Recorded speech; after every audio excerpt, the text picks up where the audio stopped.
જે રીતે અમે પહેલે દિવસથી લડાઈ ચાલુ કરી હતી કે પાટીદાર સમાજ સિવાય ઘણા બધા નાના મોટા વેપારીઓને નાના માણસોના વ્યાજખોરીના કારણે ખૂબ પૈસાઓ રોજ વ્યાજમાં જતા હતા. મહિનો તો ભૂલી જાઓ, રોજના વ્યાજમાં જતા હતા. એની સામે અમે જ્યારે મુહિમ ઉપાડી ત્યારે અમારી પાસે અત્યારે 168 લોકોનું અમે જે પીડિતો હતા એવું આજ સુધીમાં અમે પીડિતોને બહાર કાઢ્યા છે.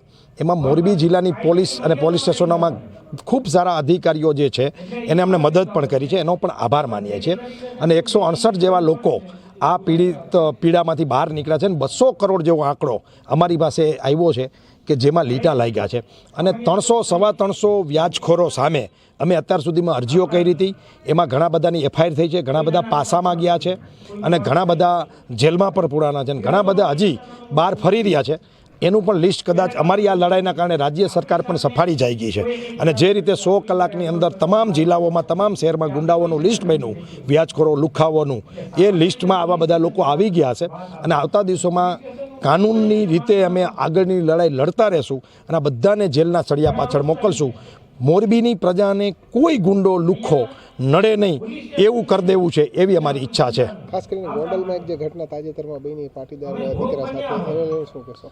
ગોંડલ એકમાં જ નહીં, આવા લુખ્ખાનો ત્રાસ મોરબી હોય, રાજકોટ હોય કે અમદાવાદ હોય, તમે બધાએ જોયું ખુલ્લી તલવારો. આવા ગુંડાઓનો ખૂબ ત્રાસ આખા ગુજરાતમાં વધી ગયો હતો અને વધવાના કારણો ઘણા બધા છે. એમાં રાજકીય ઓથ છે, પોલીસની મિલીભગત છે, આ ગુંડાઓને રાજકારણીઓના આશીર્વાદ હોય, પોલીસના હપ્તાખોરી, ભ્રષ્ટાચાર, આવા કારણે ખૂબ ગુંડાઓ આ રીતે માથાભારે થઈને લોકોને પરેશાન કરતા હતા. પરંતુ ક્યાંક ને ક્યાંક હવે જે અમારી મુહિમ અને અન્ય પણ લોકો આ બાબતમાં લડાઈ લડી રહ્યા છે, પત્રકાર મિત્રો, મીડિયાના મિત્રો, અને એના કારણે સરકારને આ વિષય ઉપર ખૂબ ફોકસ કરવું પડ્યું છે. અને આ વિષયમાં મને એમ લાગે છે, ખાસ કરીને ગોંડલના વિષયમાં ક્યાંક ને ક્યાંક કુંડીમાં ગોળ ભંગાઈ જશે. કારણ કે જે રીતે ત્યાંના ધારાસભ્ય આખો રસ લઈ રહ્યા છે અને આખો વિષય એમને કબજે કરી લીધો છે એવા મારી પાસે અત્યારે સમાચાર છે. એટલે કુંડીમાં ગોળ ભંગાઈ જવાનો છે. પણ ગુંડો કોઈ જ્ઞાતિ જાતિ ધર્મનો હોતો નથી, ગુંડો હોય છે. હું તમારા માધ્યમથી કહું છું કે સૌથી વધારે મોરબીમાં જે અરજીઓ થઈ અને એમાં નામ છે એ પાટીદારોના છે. અને બીજી વાત કરીએ તો જે એમ કેમ પ્રકારે જમીનો પચાવી પાડવામાં આવે છે, વ્યાજમાં ફસાવી, એના માટે શું મુહિમ કરશો? કાયદા નહીં એવી છટકબારીઓ છે અને નાના માણસો, ગરીબ માણસોને ધાક ધમકી, બંદૂક, તલવાર અને છરી બતાવીને એના પરિવારોમાંથી કોઈ એક માણસની જમીન પહેલાં લખાવી લે અને પછી આખે જમીનનો કબજો કરી અને પોતે એ જમીન માલિક થઈ જાય છે. હમણાં જ તમે મોરબીમાં ડમી ડોક્યુમેન્ટ બનાવીને પણ જમીનનું ચીટ થયું છે.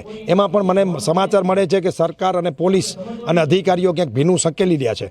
તો આ પ્રકારનો અન્યાય ખેડૂતો ઉપર થઈ રહ્યો છે, ક્યારેય ચલાવી ન લેવાય. હું તો એમ કહું છું કે આવી એક એસઆઈટીની ગુજરાત સરકાર ફરીથી રચના કરે અને જે લોકો ખેડૂતો સાથે આવો અન્યાય અત્યાચાર થયો છે, આવી જમીનો વહી ગઈ છે, એની મૂળ માલિકોને પાછી મળવી જોઈએ એવી પણ અમારી માંગણી છે. ને આવતા દિવસોમાં અમે ખૂબ લડવાના છે. આ અમારો એન્ડ નથી, આ અમારી શરૂઆત છે. ગુજરાત અને પાટીદાર સમાજને ક્યાંય પણ અન્યાય થતો હોય છે અહીંયા અમે લડતા રહેવાના છીએ. ઓકે. મોરબી જિલ્લા પાટીદાર પરિવારે આ શરૂઆત કરી છે, પણ સમગ્ર ગુજરાતમાં આ તકલીફ છે. અને ખાસ કરીને આજના કાર્યક્રમમાં એ જ એક એજન્ડા હતો કે સમાજ વ્યવસ્થા અને આવા અસામાજિક તત્વો કોઈ પણ પ્રકારના હોય, કોઈ પણ પરિવારના હકની વાત હોય એમાં લડત થવી જોઈએ ને સરકાર એનો સહાય કરવી જોઈએ. પીડિતોની સાથે વારે ઊભું રહેવું એ એક અધિકાર છે.